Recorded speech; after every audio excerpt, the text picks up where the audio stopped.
Vicky, welcome to Integrator Insights. I'm super excited to have you here because as we see the changing dynamics of design of spaces and the role that AV and IT plays in it, your team and everything that you're putting together to allow that enablement of design of spaces is going to be a critical component in the future.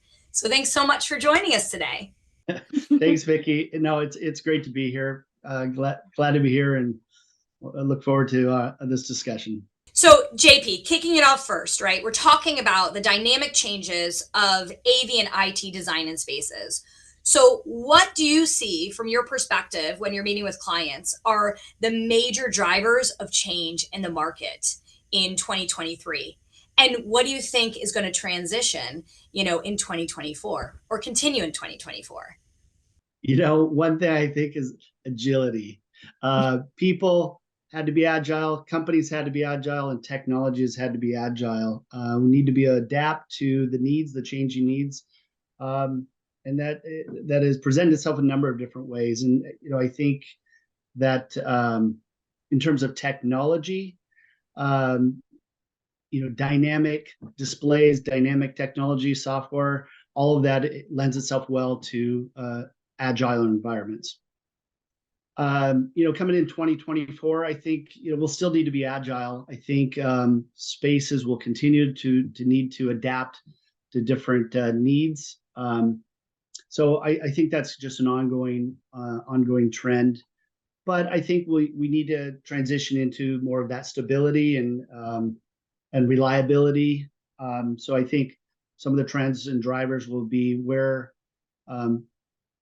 companies can count on that technology and be reliable and be able to support it going forward, support it ongoing.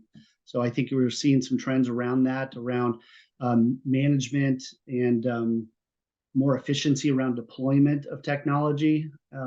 So that's my crystal ball, what my crystal ball says. So we've seen a lot of changes in the design of spaces and applications of technology in the education, government, and corporate environments. I would love for you, if you could, speak to what sort of changes are happening with LED applications, particularly in higher education, as well as federal system integrator spaces. Direct view LED is expanding in so many different directions. It's really evolving in so many different ways. But I'd say smarter, smaller, more versatile. It is needing to adapt. We're using that word again into a number of different applications. But for higher education and federal, particularly, I think the convergence of technology, the advancements of LED technology with tighter pixel pitches, with tighter density, has opened up new applications for the use of this technology where maybe other LCD was used or projection. And the beauty of LED is its scalability, infinite scalability. So I think that's one driver, is that smaller pixel pitch and just the image quality. We're getting higher density, HDR capabilities, and the processing that is going along with that, not only with our own technology, but with our partners. We're able to open up all sorts of new applications. So that's one of it, that the pixel pitch, our chip on board technology with our magnet fits really well into that. But it's also opening up a number of applications.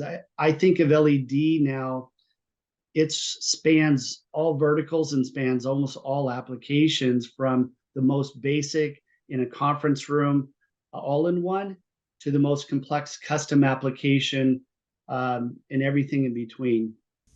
So, continuing along the lines of design, I'm very interested to hear from you. In 2023, what had the most technological, I guess we should say, impact? It could be a hardware solution, a software solution, a design solution, or maybe even a way from a budgeting perspective, or from a design and consultation perspective.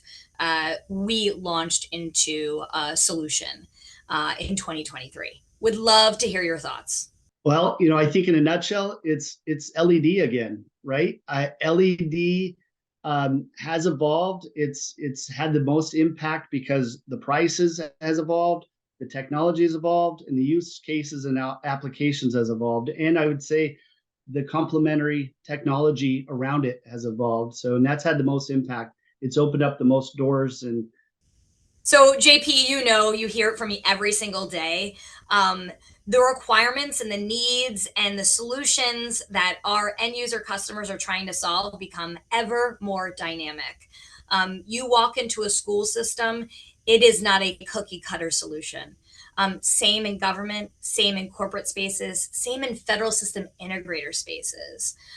So, as end users look for more unique and tailored design, um, ideation discussions, and outside the box thinking. How do you think your team is going to be able to support those end user discussions and ideation sessions in 2024? yes, I know my organization plays a big part of it because we're a lot of times on the front lines listening to that voice of customer and bringing that back. And we have a great number of resources from our headquarters in Korea, not only to our local engineering to listen. When we look to tailor a solution, it's kind of in different levels. I think in the end goal is to personalize it for the needs of that, personalize it for the needs of the company and the project and opportunity. But that could be tailoring a solution with some of our ecosystem partners. So we listen, we hear, we look at what solutions do we have. Um, some within my organization, we do have people that are sitting there that are able to assist in that design that needs assessment, come back and do solution architecting. We are building out some of that. But then the next layer is, do we have a solution within our ecosystem that we can complement? And the third is to go back to our headquarters and say, hey, we have a need for something totally different outside the box. Can we accomplish it with what the resources we have? So I say it as a layered approach. And in the end, we end up with the right solution for the customer. So, one of the most exciting parts of your group, JP, is your specifier team that continues to grow and helps connect and educate the consultants who are designing spaces in education and government, particularly new builds, right?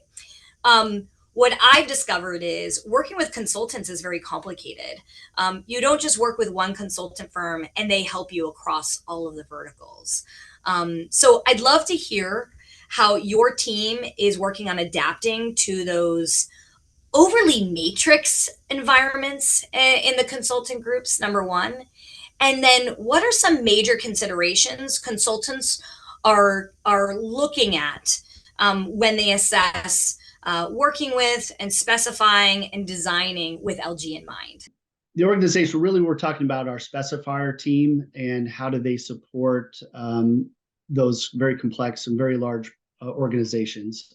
Although some of them are very small as well, but in general, how do we support across all those verticals? So so the specifier team, our role there is to support them as it's a little bit of a reactive in that we're here to serve them. So as they come to us, they ask about our technology, we educate them on a technology. They ask about another technology, we educate them. Eventually, what comes into focus is there's a project that they're trying to, and a customer they're trying to serve.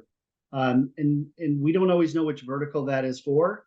So we're here to just be a resource to them.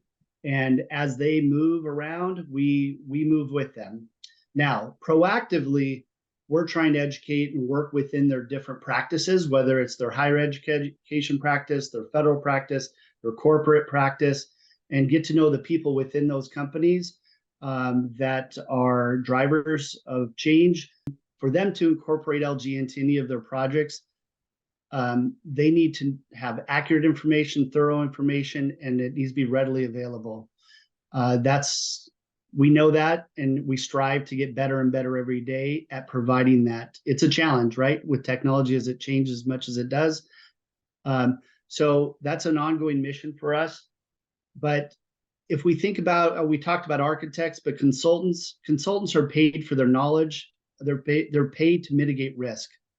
And it's very important if we keep that in mind that they are only going to recommend what they can back and that they have confidence in. So anything we can do from case studies to proven designs of solutions where we've vetted it, we've tested it, we've worked with our partners, this stuff works together.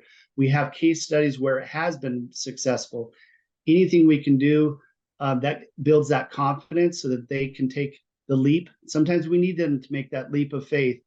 So, JP, one thing I want to talk about is how LG Business Solutions is ever changing, ever evolving, and growing. We're not just selling rectangles anymore. We've got really dynamic business growth in EV charging, in robotics, and even private 5G. So, the one thing I would love to talk to you about is what is the product or solution you're most excited about for growth in 2024 from a design perspective? And what program in your organization tailors and helps support that growth? Boy, that's a tough one because I'm excited about all these different technologies and solutions that are coming. So it's hard to pick just one. But I think what it comes up down to is our variety, the breadth of our technology is one of our differentiators. And one of the things I'm most excited about, because no matter what comes at us, we have a solution and an answer. And really, what we're hearing is they don't just have one need, they have a variety of needs, and they're looking for us what's the complete solution to solve this need. So it may involve an EV charger out in the parking lot, but with a digital display that conveys information as they come in. They get greeted by our robots that provide wayfinding, and they have digital displays that wow them in the lobby, and then they have effective technology in their business to help with their operations. So it's everything. So I don't know. I'm excited about our breadth of technology, our breadth of product.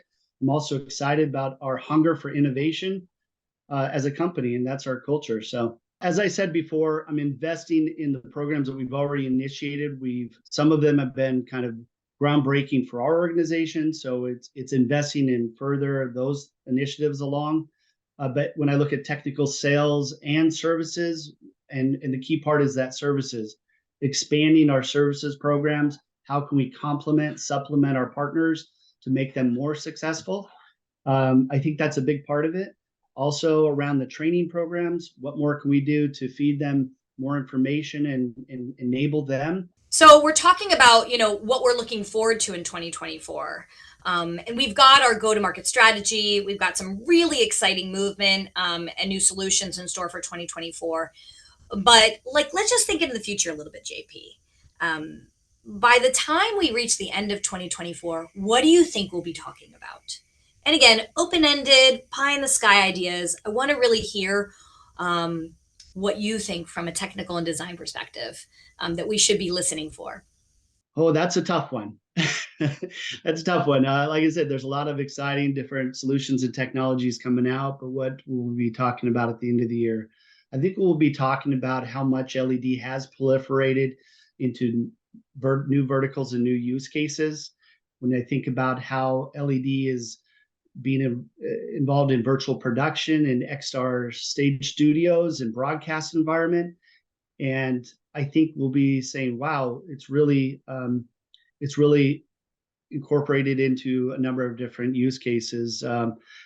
An XR studio isn't just for making movies anymore. This is for corporate marketers. It's for State of the Union addresses. To have that LED backdrop, you have a dynamic space now that could be anything to convey information. So I think we'll just be talking about how cool of all these neat use cases and applications of how this technology is being used out there. JP, seriously, this has been a pleasure. Thank you so much for joining us. I'm excited because a lot of our clients in the public sector space are still in their infancy stages of learning what your organization is doing to help us redesign the concept of how we use spaces with IT, AV, and even renewable energy technology. So thank you so much for coming here. I'm really excited for 2024 and excited to have your team working with LG and our public sector clients. No, thanks for having me. Appreciate it. Just happy new year and look forward to 2024.